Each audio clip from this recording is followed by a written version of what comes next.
कल 5 नवंबर को रियासत-ए मुत्तहिदा America United States of America के लोग अपने 47वें सदर या अपनी 47वीं सदर का इंतखाब करेंगे। अमेरिका में बराह रास्त सदर का इंतखाब नहीं होता। स्विंग स्टेट्स वो स्टेट्स हैं कि उधर पता नहीं चलता आखिरी वक्त तक। तारीख ये बताती है कि वो कभी डेमोक्रेट्स को वोट देते हैं, कभी रिपब्लिकन्स को वोट देते हैं। कम से कम फर्क 0.1% का और ज्यादा से ज्यादा 1.5-1.6% का है, इसलिए ये गेम कहीं भी जा सकती है। अमेरिका की तारीख का सबसे क्लोजली कंटेस्टेड इलेक्शन है। वीएलसी पॉडकास्ट में डॉक्टर नासिर बेग के साथ आपकी खिदमत में हाजिर हैं। अस्सलाम वालेकुम। आज 4 नवंबर है और कल 5 नवंबर को रियासत-ए मुत्तहिदा America United States of America के लोग अपने 47वें सदर या अपनी 47वीं सदर का इंतखाब करेंगे। इस दुनिया का नक्शा यूएसएसआर के बाद काफ़ी तब्दील हुआ। जो पावर स्ट्रक्चर था, लोग उसे एक यूनिपोलर वर्ल्ड कहने लग गए और अमेरिका एक सो कॉल्ड सुपर पावर के तौर पर दुनिया के नक्शे पर उभरा। और जो पहले ब्लॉक्स होते थे, लेफ्ट ब्लॉक था, राइट ब्लॉक था, सोवियत ब्लॉक था, वो सब कुछ ख़त्म हो गया और हर चीज़ अमेरिका के गिर्द घूमने लगी। वो कि चीज़ें मुख्तलिफ हो गई जब जंगें इकोनॉमिक वॉर्स बन गई और उसके बाद चाइना एक बहुत बड़ी super power, economic super power के तौर पर उभरा। और तब से ये कहानी बड़ी इंटरेस्टिंग हो गई है कि अमेरिका में जो कोई भी बरसर इक़्तिदार आता है, पूरी दुनिया की नज़रें उस पर लगी होती हैं, क्योंकि उससे बहुत से मुल्कों के मुस्तक़बिल और उनकी तवक्कुआत और उनके ख़दशात उससे मुंसलिक होते हैं। पाकिस्तान में भी लोग अमेरिका के इलेक्शंस को बहुत गौर से देख रहे हैं और बहुत से लोग वहाँ पर कौन जीतेगा उसको पाकिस्तान में होने वाले हालात के साथ किसी न किसी तरीके से जोड़ देते हैं। बहरहाल आपको बताते चलें सबसे पहले कि अमेरिका में ये जो इलेक्शंस होते हैं इनका तरीक़ाकार क्या होता है। अमेरिका में बराह रास्त सदर का इंतखाब नहीं होता। अमेरिका में इलेक्टोरल कॉलेज होता है। इलेक्टोरल कॉलेज मैंने अपनी पिछली वीडियो में भी बताया था कि ये किस तरीके से काम करता है। ये इस तरह से काम करता है कि अमेरिका में 50 स्टेट्स हैं।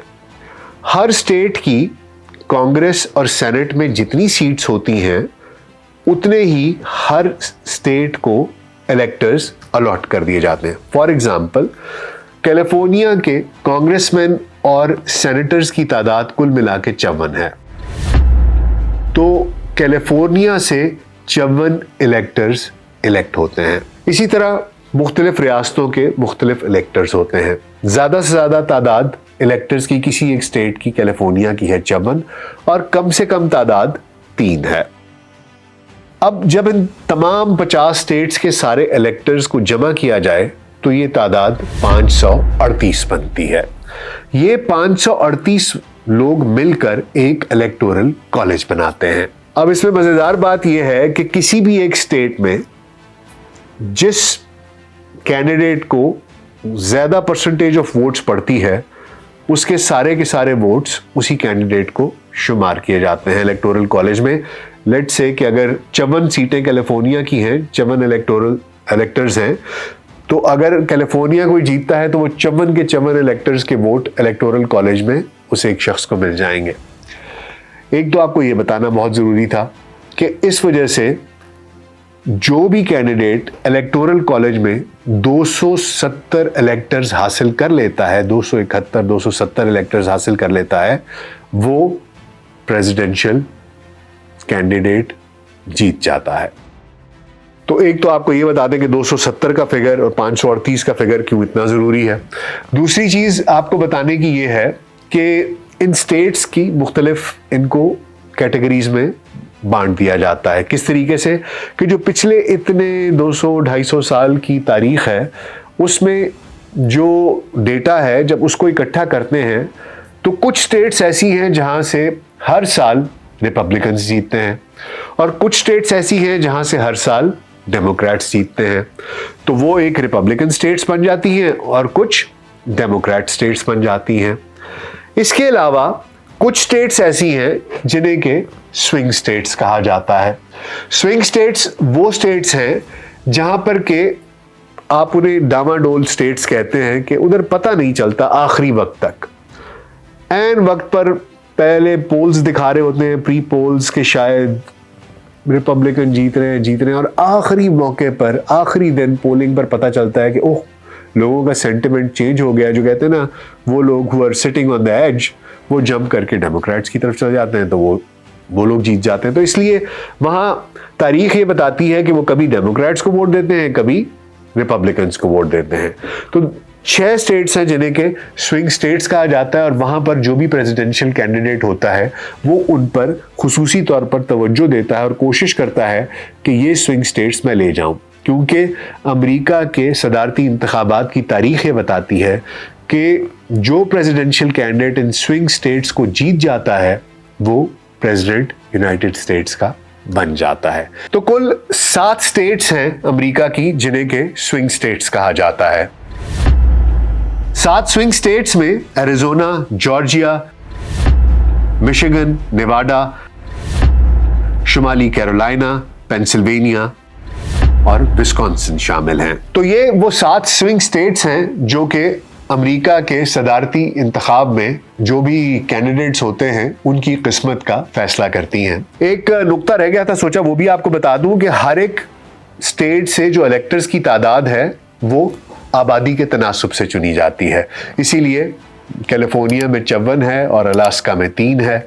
तो उसी तरह आबादी के हिसाब से ये इलेक्टर्स चुने जाते हैं जिनकी के कुल तादाद 538 होती है और प्रेसिडेंशियल कैंडिडेट बनने के लिए आपको 270 कैंडिडेट्स की ज़रूरत पड़ती है कि वो आपके पास हो इलेक्टर्स इलेक्टोरल कॉलेज में। अभी तक की जो सूरत हाल है, जो लेटेस्ट पोल्स आ रहे हैं, रिजल्ट्स आ रहे हैं, सोचा कि स्टेट वाइज आपको बताते चलें। एक वेबसाइट है जिसका कि नाम 270towin.com है। 270 टू विन, जैसा कि मैंने आपको बताया कि जो 270 इलेक्टर्स जीत जाएगा इलेक्टोरल कॉलेज में वो सदर बन जाएगा। तो इस वेबसाइट का नाम ही 270 टू विन है, जहां पर के पोल्स जो है उनके रिजल्ट्स पीरियोडिकली अपडेट हो रहे हैं और 3 तारीख तक की जो सूरत हाल है वो आपको बताए देते हैं स्टेट्स में क्या है।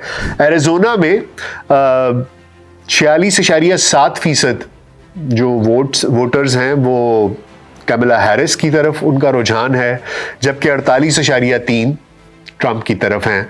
इसलिए यहां पर ट्रंप 1.6% से लीड कर रहे हैं।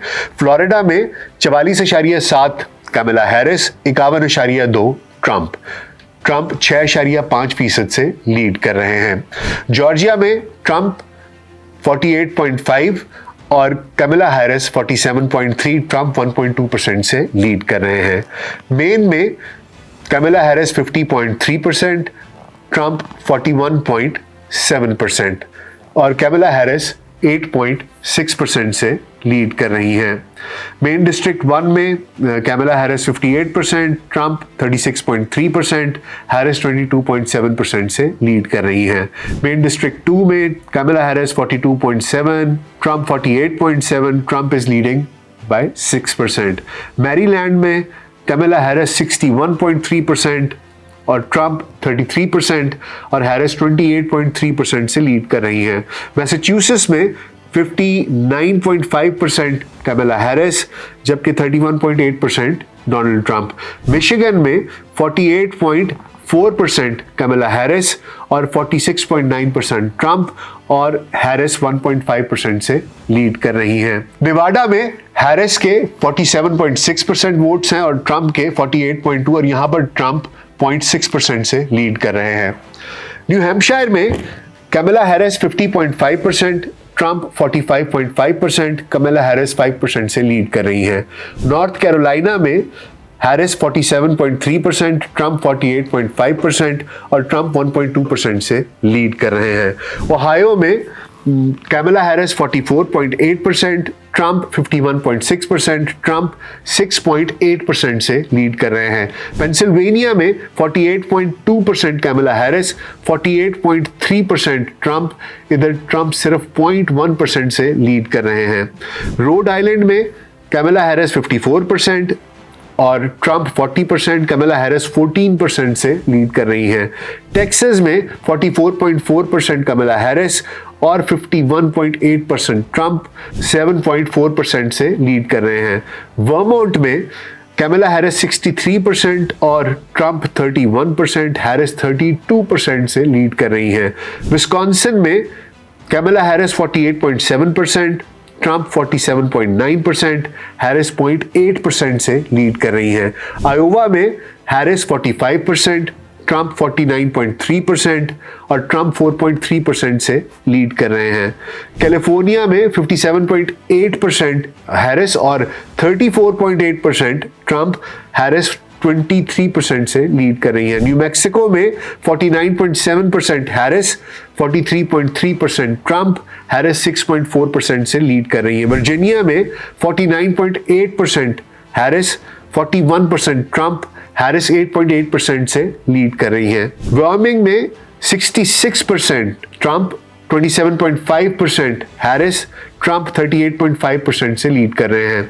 कोलोराडो में 53% हैरिस, 41% ट्रंप, हैरिस 12% से लीड कर रही हैं। साउथ कैरोलिना में 42% हैरिस, 53.7% ट्रंप, ट्रंप 11.7% से लीड कर रहे हैं। न्यू जर्सी में 53.5% हैरिस और 37.5% ट्रंप, हैरिस 16% से लीड कर रही हैं। यूटा में 32% कैमला हैरिस, 57.5% ट्रंप, ट्रंप 25.5% से लीड कर रहे हैं। मिनेसोटा में 50% हैरिस, 43.7% ट्रंप, हैरिस 6.3% से लीड कर रही है। नेब्रास्का में 40% हैरिस, 55% ट्रंप, ट्रंप 15% से लीड कर रहे हैं। Nebraska district 1 Harris 44%, Trump 50%, Trump 6% से लीड कर रहे हैं। Nebraska district 2 53% Harris, 43% Trump, Harris is leading by 10%। Nebraska district 3 में 23% हैरिस, 71% ट्रंप, ट्रंप 48% से लीड कर रहे हैं। न्यूयॉर्क में 57.5% हैरिस, 39% ट्रंप, हैरिस 18.5% से लीड कर रही हैं। कैंसस में 43% हैरिस और 48% ट्रंप, ट्रंप 5% से लीड कर रहे हैं। अलास्का में 43% हैरिस, 51% ट्रंप, ट्रंप 8% से लीड कर रहे हैं। मोंटाना में 39.5% हैरिस, 57.5% ट्रंप, ट्रंप 18% से लीड कर रहे हैं। साउथ डिकोटा में 34% हैरिस, 60.5% ट्रंप, ट्रंप 26.5% से लीड कर रहे हैं।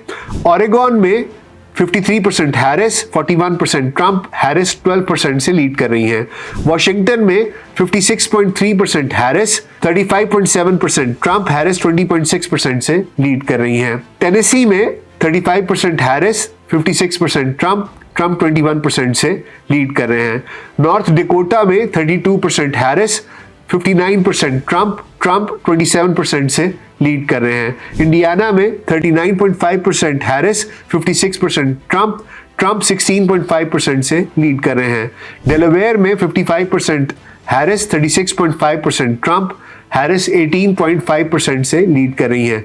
कनेटिकट में 57% हैरिस, 41% ट्रंप, हैरिस 16% से लीड कर रही हैं। मिजूरी में 42% हैरिस, 53.5% ट्रंप, ट्रंप 11.5% से लीड कर रहे हैं। आर्कनसास में 40% हैरिस, 55% ट्रंप, ट्रंप 15% से लीड कर रहे हैं। ओक्लाहोमा से 40% हैरिस, 56% ट्रंप, ट्रंप 16% से लीड कर रहे हैं। और वेस्ट वर्जीनिया में 34% हैरिस और 61% ट्रंप, ट्रंप 27% से लीड कर रहे हैं।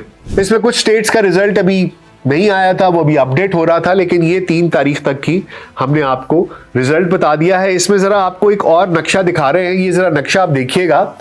अगर आप इस नक्शे की तरफ गौर से देखें तो ये आपको कुल 548 इलेक्टर्स की स्टेट बता रहा है। तो ये आपको बता रहा है कि कुल 538 में से डेमोक्रेट्स के कितने हैं और रिपब्लिकन्स के कितने हैं।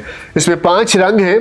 गाढ़ा नीला रंग आपको ये बताता है कि ये वो सीटें हैं जो पक्की पक्की डेमोक्रेट्स की हैं और वो जीत रहे हैं, और इनकी तादाद 191 है। इसके बाद हल्का नीला रंग है जिसमें कि गुमान गालिब है, लाइकली है कि डेमोक्रेट्स जीत जाएंगे, और इनकी तादाद 35 है। तो इस तरह वो सीटें जहां पर कि डेमोक्रेट्स के जीतने की उम्मीद है वो 226 बन जाती हैं। अब आ जाते हैं सुर्ख रंग की तरफ।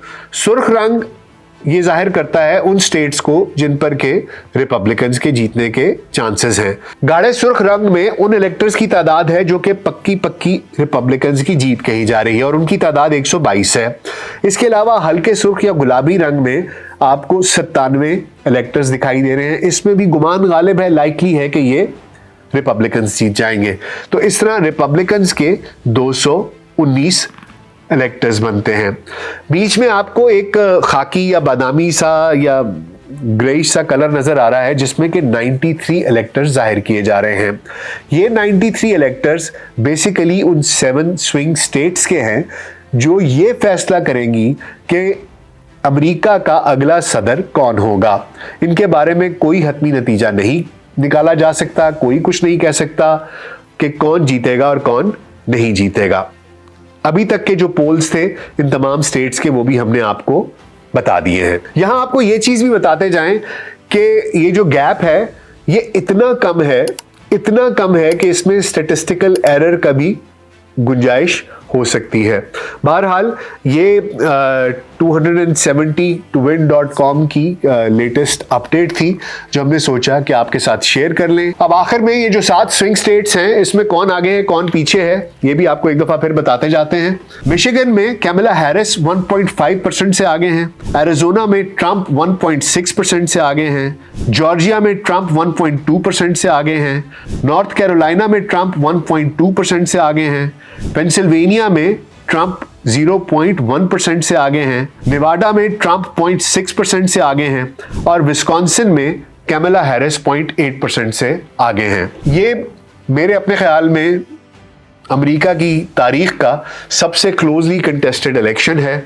कौन जीतता है कौन नहीं जीतता है ये तो वक्त ही बताएगा, लेकिन एक लेटेस्ट अपडेट थी, सोचा आपको बता दें कि फिलहाल स्विंग स्टेट्स में क्या हाल है, बाकी स्टेट्स में क्या हाल है और ओवरऑल सूरत हाल क्या बनती है। ये बहुत कांटेदार मुकाबला है, और अब ये इन 7 स्विंग स्टेट्स के ऊपर बात है कि ये आखिरी दिन जाकर क्या सोचते हैं कि क्या हमने एक पहली स्याह फाम औरत को अपना सदर बनाना है या हमने ट्रंप को दूसरी दफ़ा अपना सदर बनाना है। क्या होता है क्या नहीं, आपका इस बारे में क्या ख्याल है, आप क्या समझते हैं कौन जीतेगा, अपनी राय से हमें आगाह कीजिएगा। अपना बहुत ख्याल रखिएगा। शुक्रिया।